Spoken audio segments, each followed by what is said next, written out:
Welcome to Circle of Fame. I love the quote of Earl Nightingale, who says that success is progressive realization of the worthy ideal. So for me, success is to find what really is that big goal in your life that you want to trade your life for, and what is the strength in you that you can develop and you can achieve that big goal by doing what you love and loving what you do. What success means to me is either on a personal level or on a business level. So taking from a personal level, I like to feel fulfillment from what I'm doing, from whatever task that is. So this could be regarding the work that I do, involving pulling together projects, managing of major projects, or it could be in a fitness sort of way. So I like to keep myself fit and healthy. It gives me a lot of self-satisfaction, and I suppose that is really quite a big driver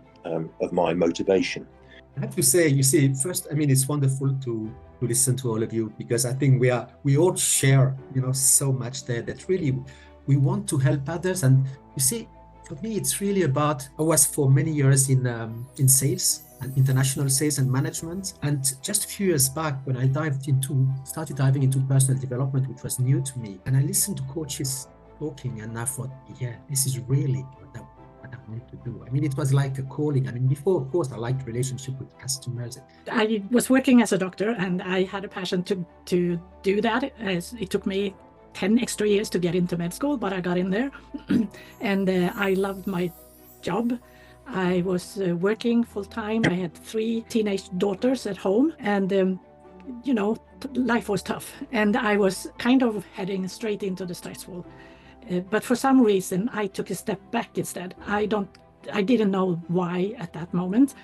So I said, okay, I'm going to take a course in stress management so that I can help myself. And I took that course, realized very soon when I started to look, who am I?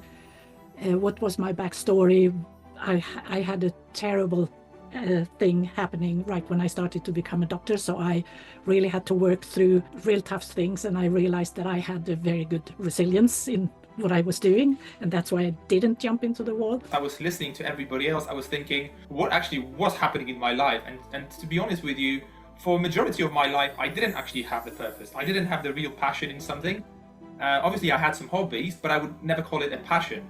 Now, I think the turning moment was when one of my interests was always like owning a property and helping somebody to live in the property that I can physically manage, that I can have a physical impact on somebody's quality of life.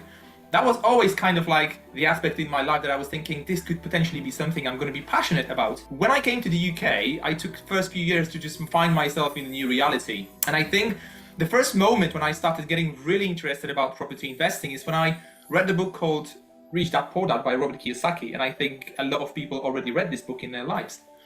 And I was like, this is absolutely amazing. This is a game changer. My mindset started shifting completely. I guess there's 2 things for me. The first thing I would say is doing the work that I love, and that work giving me the kind of time that I want to spend with my family and my friends and build deep relationships and go on hikes and live like a full and meaningful and rich life. And I feel very blessed that I have a career that has allowed me to do that. I'm very devoted as a mother and as a wife. And so success for me is being able to have all of that in my life, but my work allows me to have all of that in my life. So that's really important. The second thing I will say is there are moments when you're working with people, whether it's in a group, as a trainer in the training room or one-to-one, there are moments when it's like, wow, look at that connection. Just watch that happen. See those conversations, see how deep people are going, see how authentic people are. After working with hundreds of corporate professionals undergoing burnout or trying to recover with burnout, the common denominator is that they have lost touch with themselves because of the many responsibilities that they have in their plate, work, families, and everything around them. So if I was going to offer just one practical piece of advice, is to reserve time through your weekly calendar just to think and reconnect with themselves. Well, like I said, I think this was a real success. I mean, we got to introduce, the point was to get to know the panel. This is the first episode, and I think we all not only got a brief introduction, I think we got a little deep dive. I mean, we learned about how we define success. We discovered passion and missions and fulfillment and motivation, and we had some pretty deep moments when we talked about helping others, I felt, and some real practical insights for change. If the goal was to just introduce the panel, we did that, over an hour ago. I think we really, really got to know one another, but more importantly, anybody that's watching or listening is going to get a ton out of this. But I like what you said, Alina. Anyone can visualize themselves being on this panel.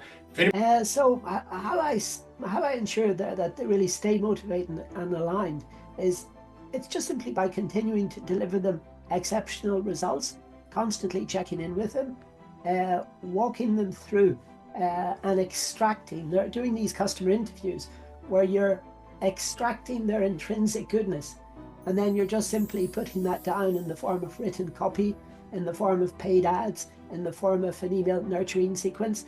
I wrote a book. I'd been working for around 5 years prior to that. At that time, I was down in New Zealand and I was driving with my partner, Michelle. And we were trying to find a name for the company. In the process of trying to find a publisher, I learned a few things. And one of those was I liked the business model, the complexity of publishing. So we decided together to set up a company to help new authors get published professionally. We stopped at the traffic lights of a very, very small town in New Zealand, South Island. And it was taking quite a long time for the lights to go green. My name is Pauline. Paul is short for Pauline. Her name is Michelle Smith. So we were trying to find a name that had something to do with both of our names. Fulfillment and motivation. People can go down a rabbit hole thinking that it's all about them and they need to be personally fulfilled. But the book I read every day says we're here for two reasons. One is to share love, and that can be a lot of things. It can be the way each of you said you find joy and fulfill your purpose. Share love and praise God. If we don't get those right, we got to go back to number one, share love. We've got to get those right, okay? So fulfillment, we all have the same possibility, and that is to touch the world that we impact in some significant way with the gifts we're given.